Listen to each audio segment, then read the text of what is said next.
going to talk tonight about the connection between Star Trek, the Star Trek legacy, and the connection with the UFO phenomenon.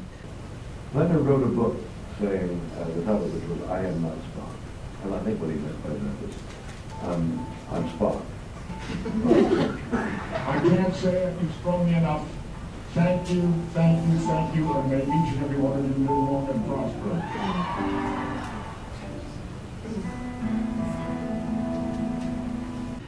Yeah, Star Trek always sort of fascinated me as a child, and I suppose, and even throughout my, I was going to say career as a UFO researcher, but it's not really a career, is it? But when I'd give talks on the UFO subject, I would often refer to Star Trek because in my eyes, it was the perfect society if you were to encounter an alien species and wanted to interact with them. If you think about it, Gene Roddenberry, he sort of preempted a lot of the issues that would come up. A moneyless society, because money is what seems to divide everyone. And so if we were to meet creatures and people and whatever from another planet, we would have to be united. United not just in, say, in a political sense, but as a humanity. We would need to be on the same wavelength to be able to greet them. Otherwise, we're saying, yes, welcome to Earth. I'm from America, we're the bosses here, or I'm from here, I'm the boss here. Divided is not a very nice thing. Different philosophies as well. And if you notice, obviously, most of you would have, in Star Trek, we had, and think about it, at the time in the 60s, we had Uhuru, who was an African American. We had Chekhov, who was Russian, and the Cold War was in full swing. And we had also, Sulu, who was from Japan, and Pearl Harbor was still fresh in the minds of all Americans. And he put them all together in one room to work together. And did they have to work together? You think about it, they're controlling the ship, they're on the bridge. And so, yes, they had to cooperate together. Then he threw in an alien, just to make it interesting. So, that Gene Roddenberry, I think, was very well ahead of his time. And he saw a society where, yep, we've got to get our act together before we do. And I think it's relevant in our subject of UFOs as well. We have the Disclosure Project. We all want to meet we want them to come here, but, I've expressed my opinions before that I don't think we're ready. As a people, we're too divided. We've got too many issues going on here. We don't even like the Southerners from across the state when it comes to playing football, let alone aliens from somewhere else. I know we're England. I think we do have to wait till we get to a society like that before we can say, okay, now let's look beyond this planet and see what we can find. Now, with the so in Star Trek, we're out venturing the universe, coming across different planets, and we have, in Star Trek, we had the Prime Directive, which meant that you weren't allowed to interfere with the race, especially if they were technologically inferior to you. You weren't supposed to interfere to help or to hinder the progress of that society. And I also wonder now, in our past, has that happened to us? Has that happened, at the time before the Egyptians? Has someone come along and actually interfered quite a bit?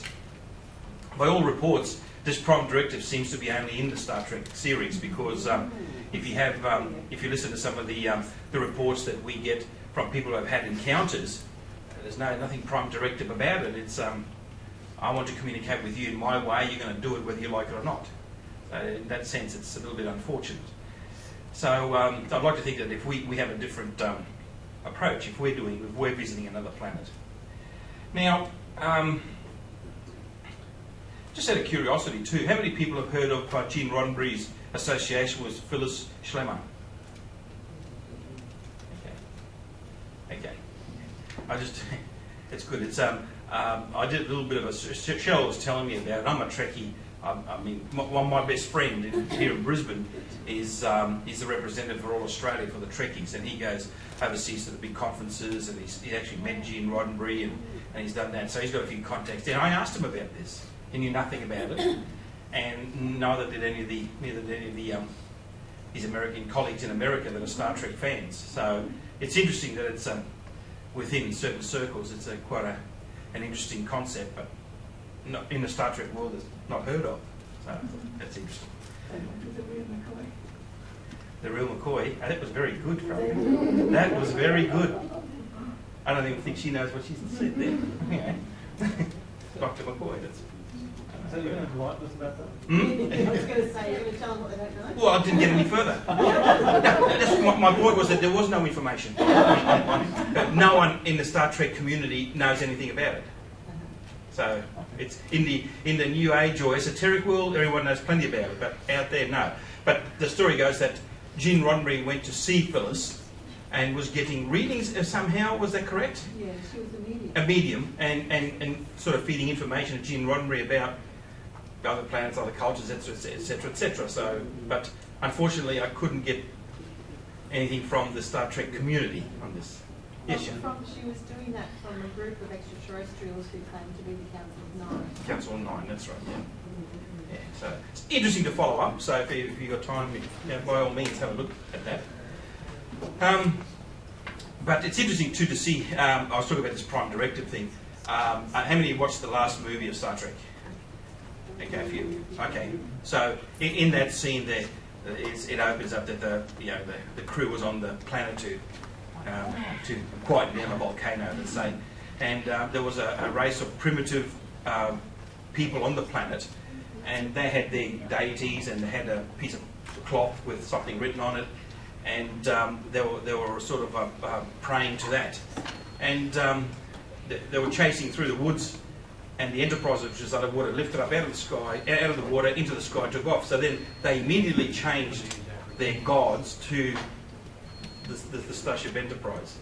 So it had that effect on these primitive peoples, And again, I wonder, in our past, what sort of interference there was, if any. Some of the ideas, we hear a lot about the Egyptians, and etc., etc., etc., and where they got their ideas from. And it's, I think it's, And it's interesting too, one of the other things I'd just like to point out too, when we're watching movies or films like, not only Star Trek, but other science fiction things, you'll know which ones are the baddie aliens. Because usually they have a goatee if they're human-like, or, they've got fangs and things like that. And there was a great episode in the Starship, the Star Trek Voyager, where they land on a planet and there's a battle going on, and some of the crew are kidnapped by both warring factions. And one of the warring factions were big, 6 foot tall, hairy, fangs, very aggressive. And the other ones are small, bald-headed, they look like little old men virtually, little frail. And of course, the story that they were being bombarded by these baddies and always dressed in black and everything. But as it turns out, the aggressors were the bald ones, not the guys with the fans. So, we have that programmed into our heads that if you look like that, you must be evil or bad. But, Gene Roddenberry tried to show us that, hang on a second, it's not always the looks that gives it away. They were the bad ones, they were the instigators, they were the warring ones, and the poor blokes with the fangs and the big things, they were being bullied by these little guys. But I think another interesting concept. And what about some of the things that we've learned now? We'll turn to the technology part of this, because I think we're very fortunate to see a big spike in technology in our lifetime. Remember when you were kids, there was no computer. Now we've got some incredible things. And we used to see this on Star Trek, but we didn't know what they were. How many times did we see the little pad come out and people looking at it, or talking to a computer? What are they talking to a computer? That's crazy, Now you can just about talk to your refrigerator. I do every night, actually. I said, why do you open up when I come? But it's... Yes. Oh, there's things behind me. Yep. So as you can see, some of the things, I'll go through just some of them, and I think, Gail, you can add to some of this in a minute. But, the fabulous communicator on the left, which my friend has, he's got the one from the set here. He went and then bought it. I think he paid about $2,000 at the time. That was a bargain apparently, but he's got that, and it makes the noise and everything. It's fantastic. And you know what? And you know, I'll tell you another little side bit. How many of you had or have had children, and you've got the little wind-up dog that barks, and does a flip? Listen to Star Trek. The computer, the noise that the computer's working in the background is the dog. Yep. Things that you find out. Eh? So anyway, we got a flip-type instrument for communications. We have all seen those. They didn't last very long. They're very thin mobile phones. Flip, work very well. So we've got those, the communicators. We've also got, say, the Romulans had a cloaking device that makes them invisible. I think we've all seen on TV now, scientists have come up with a cloaking cloak, that actually turns someone invisible. It bends light around, etc. And so you've got the cloak, like on Harry Potter. So you can wear this cloak and people will not see that you're there. They'll see the trees and everything around you, but not that you're there. So we've already reached that stage in our society. Tricorders, where you can, you get readings from how many mobile phones. I'll let Gal elaborate on this. But tricorders, get sensors or information on something. Medical scanners. You can hold a scanner near you now, tell you your temperature, your blood pressure. That's the tricorder there. Ultrasounds, like I said, for mobile phone, you can use it as an ultrasound. A GPS unit, lock in the coordinates, engage, they know where to go without having to actually steer the thing. Now, lasers and tasers, set it to stun. Now, every policeman on the beat has a kind of taser that, you just bang and someone else gets stunned. So these things are happening. Teleportation scientists are experimenting with teleportation. They're experimenting with a particle of light and shifted it, which is no big deal, but I mean it's the start of something. So anyway, and one of my favourites, I've mentioned talking to computers, but one of my favourites is, remember the replicators of Star Trek where you just want a cup of coffee, you just walk up, computer, Earl Grey, whatever. Right, and now, something like that, we've got 3D printers or scanners. My son came up to me and said, "Look, Dad, look what I got ordered. I got a phone cover." And I said, "Oh yeah, what do you mean you ordered it?" "Oh, I designed it," and he explained this years ago. He goes, "You punch in the details, and next thing you know, you put your hand and you pull it out from particles of something that was made." I think, what? So a microphone like this, you can just order them, like you got the dimensions and everything. You just put the information into the computer. It's got a pile of which looks like granules, right? And within 20 minutes, put your hand in, there's your microphone. I don't know how they make it work. I don't think they can, but the basic shape of everything is there. They're using it for knee reconstructions, etc., for medical purposes now, and they're exact duplicates of what you've got. So it's all here, it's all happening. So, but also just on a little point, just before I finish up, Roswell. One of the reports that came out of Roswell suggested that people had witnessed a kind of control panel on the crashed UFO in Roswell back in 1947.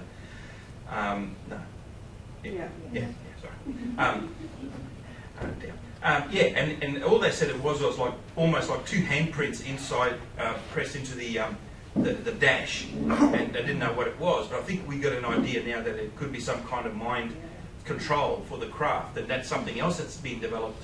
I actually saw an experiment where they had a gentleman wired up a remote control car, and just by thinking he could steer the car around the room.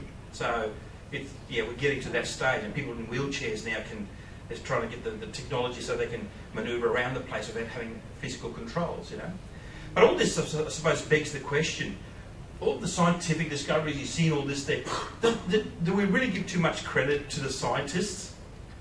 Or is it people who've got vivid imaginations like Gene Roddenberry and other writers, Jules Verne? Jules Verne was up at the moon way before scientists ever thought of the idea. If memory serves me right, the scientific community used to laugh at these ideas. And whenever I was on the paranormal panel, we had a skeptic on board every week. And one of my points to him was, I said, you give way too much credit to people who are studying out of books. I said, it's in here, the inventions. All these inventions that we know, all these things started in science fiction, not in a laboratory. in the mind of a person.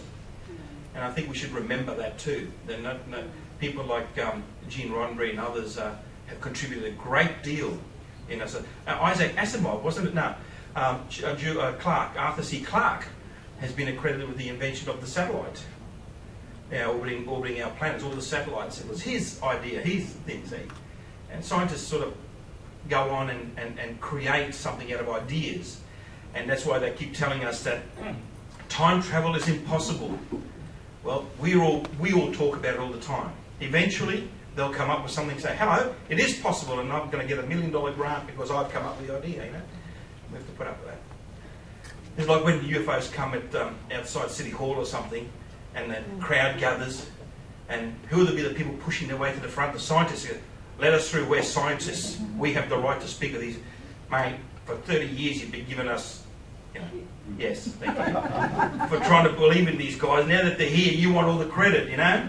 Well, thank you very much. I'd like to hand you over now back to Cheryl. Just thought we'd touch on a little bit of technology and Star Trek. You know, it doesn't hurt every once in a while. Thank you, Cheryl.